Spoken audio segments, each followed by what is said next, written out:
कैसे हैं आप सब। आई होप आप सब स्वस्थ होंगे, मस्त होंगे एवं अपने पढ़ाई में जुटे होंगे। प्यारे बच्चों, आज के इस वीडियो में हम आप सभी के लिए लेकर आए हैं क्लास 9 बिहार बोर्ड का ज्योग्राफी का चैप्टर है आप लोग का 6 जनसंख्या। जी हाँ, पॉपुलेशन। जी हाँ, पॉपुलेशन को आप लोग बिल्कुल अच्छे तरीक़ा से समझ चुके हैं और आज के इस वीडियो में होने वाला है जनसंख्या चैप्टर का पूरा क्वेश्चन आंसर। मतलब एक एक क्वेश्चन को हम आप लोग को है ना इस तरह से समझाएंगे कि आपको क्वेश्चन का आंसर यहाँ पर वीडियो में ही याद हो जाएगा। तो चलिए बिना किसी देर के वीडियो को स्टार्ट करते हैं और यदि चैनल पर नया है तो सब्सक्राइब करके वीडियो को लाइक कर लेंगे।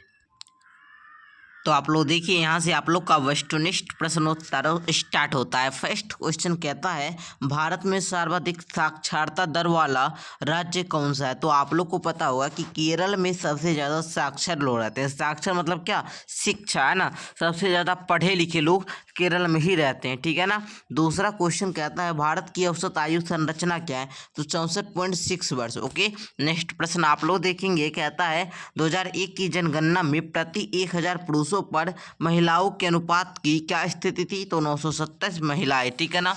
मतलब 1000 पुरुष होते थे तो 927 महिलाएं होती थी। ओके, आगे देखेंगे, कहता है भारत का औसत जनसंख्या घनत्व प्रति वर्ग किलोमीटर क्या है। तो 325 व्यक्ति, बिल्कुल सही हो जाएगा। आगे देखिए, लघु उत्तरीय प्रश्नोत्तर में प्रश्न 1 कहता है 1951 ईस्वी में भारत की जनसंख्या कितनी थी। तो आप लोग लिखेंगे 1951 ईस्वी में भारत की जनसंख्या 361 लाख थी, ठीक है ना। आगे देखेंगे, कहता है सेकंड क्वेश्चन भारत में 2001 ईस्वी में नगरीय जनसंख्या का प्रतिशत क्या था। तो लिखेंगे 29.78%। ओके, आगे देखिए, कहता है केरल में प्रति 1000 पुरुषों पर महिलाओं की संख्या क्या है। तो 1000 पुरुष है तो 1008, मतलब आप लोग समझ गए होंगे लिंगानुपात ज़्यादा है, ठीक है ना।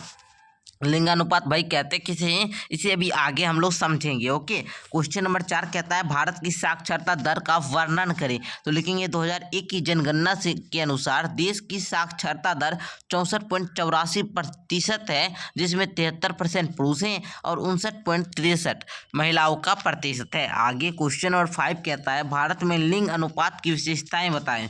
तो लिखेंगे प्रति 1000 पुरुषों पर महिलाओं की संख्या को लिंग अनुपात कहते हैं। हमने आपको कहा था कि आगे हम लिंगानुपात समझाएंगे। तो देखिए, प्रति 1000 व्यक्तियों पर जितना भी महिला की संख्या होगी वही लिंग अनुपात कहलाता है। जैसे अभी आप लोगों ने देखा कि केरल में 1000 पुरुषों पर 1008 महिलाओं की संख्या था, ठीक है ना। चलिए, समाज में पुरुषों एवं महिलाओं के बीच समानता को मापने के लिए एक सामाजिक मापक है। मतलब पुरुष कितना है और महिलाओं के बीच कितनी की समानता होती है, इसको मापने के लिए लिंगानुपात एक प्रमुख मापक है। ओके, हमारे देश में लिंग अनुपात महिलाओं की पक्ष में नहीं है।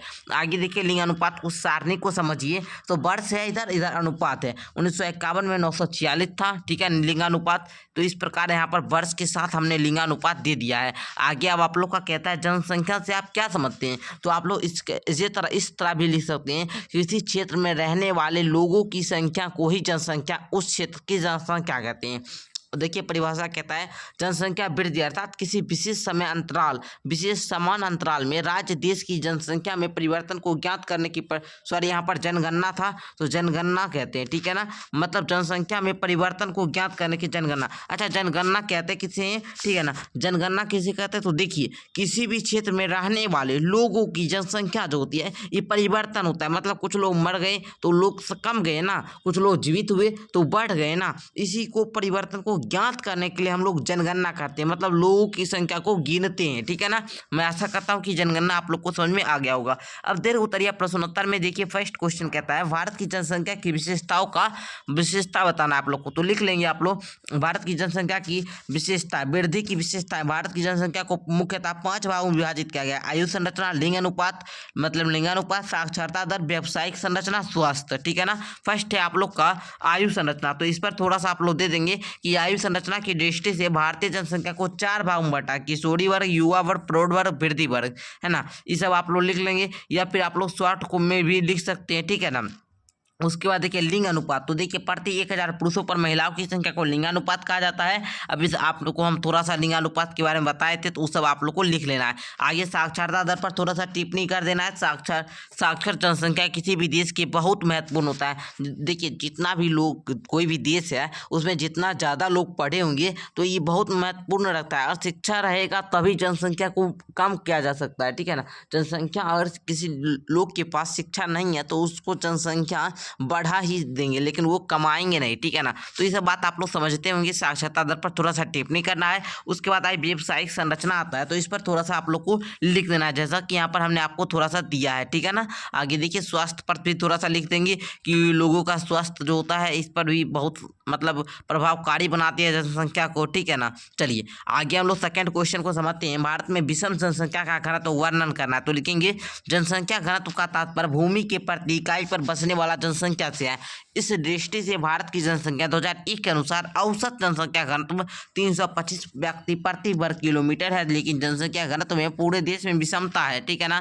तो ये सब बात आप लोग जानते होंगे। सबसे कम घनत्व है ना, तो आप लोग समझिएगा, ये पॉइंट बड़ा इंपॉर्टेंट है। सबसे कम घनत्व 69% अर्थात पर्वतीय राज्य का है, जहां औसत घनत्व 13 व्यक्ति प्रति वर्ग किलोमीटर है, ठीक है ना। इसे बात आप लोग ध्यान रखेंगे। अंडमान निकोबार द्वीप का समूह का घनत्व मात्र 34 व्यक्ति प्रति वर्ग किलोमीटर है। धन्यवाद। इसी प्रकार आप लोग का ये चैप्टर का जो सारा क्वेश्चन आंसर था वो समाप्त होता है। मिलते हैं एक अगले वीडियो के साथ। और आज मैं आशा करता हूँ कि आपको ये वीडियो अच्छी लगी हो।